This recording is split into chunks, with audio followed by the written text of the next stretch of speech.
আজকে এই পরিস্থিতিতে দাঁড়িয়ে এসইউসিআই কমিউনিস্ট আপনাদের সামনে ভোট সংক্রান্ত নির্বাচন সংক্রান্ত দৃষ্টিভঙ্গিটা আপনাদের কাছে রাখতে চাইছে। আমাদের ভলেন্টিয়ার আপনাদের কাছে যাচ্ছে, একটা বই আছে, নির্বাচনকে কি চোখে দেখা উচিত, এবং এই অবস্থা চলতে থাকবে যতদিন না সাধারণ মানুষ রাজনৈতিকভাবে সচেতন হবে। কেন এই দলগুলো বারবার জেতে, যে কোনো দলই বারবার জিতলেও সাধারণ মানুষের পরিস্থিতি একই জায়গায় থাকে, সেই সংক্রান্ত বিষয়ে আমাদের এই দৃষ্টিভঙ্গিটা আমাদের ভলেন্টিয়ার আপনাদের কাছে পৌঁছে দিচ্ছে। লিফলেটটা আছে, পড়বেন।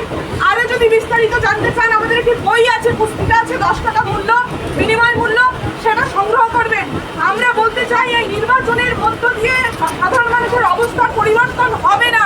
অবস্থার পরিবর্তন হবে রাজনৈতিকভাবে মানুষ সচেতন হলে, এবং সমস্ত মানুষ ধর্ম মত নির্বিশেষে যখন সংঘবদ্ধ গণ আন্দোলনকে শক্তিশালী করবে, গণ আন্দোলনে নামবে। তাই গণ আন্দোলনকে শক্তিশালী করবার লক্ষ্যে এই কথাগুলো আপনাদের কাছে পৌঁছে দেওয়ার জন্যই ভোটের প্রাককালে আপনাদের সামনে আসা। তাই আপনাদেরকে বলছি, এই গণ আন্দোলনকে শক্তিশালী করতে বারাসাত কেন্দ্রে কমরেড সাধন ঘোষ এবং বনগাঁ কেন্দ্রে কমরেড প্রদীপ পাবন মণ্ডলকে ভোট দিন। তার আগে বিচার করুন কেন আপনারা ভোট দিচ্ছেন, এই আহ্বান আপনাদের কাছে রাখছি। আর এই দলটি একমাত্র সাধারণ মানুষের কাছ থেকে অস্ত্র সংগ্রহ করে লড়াই আন্দোলন করে, দলটা পরিচালিত হয়। তাই আপনাদের পক্ষে যতটুকু সম্ভব আমাদেরকে অর্থ সাহায্য করে সহযোগিতা করবেন।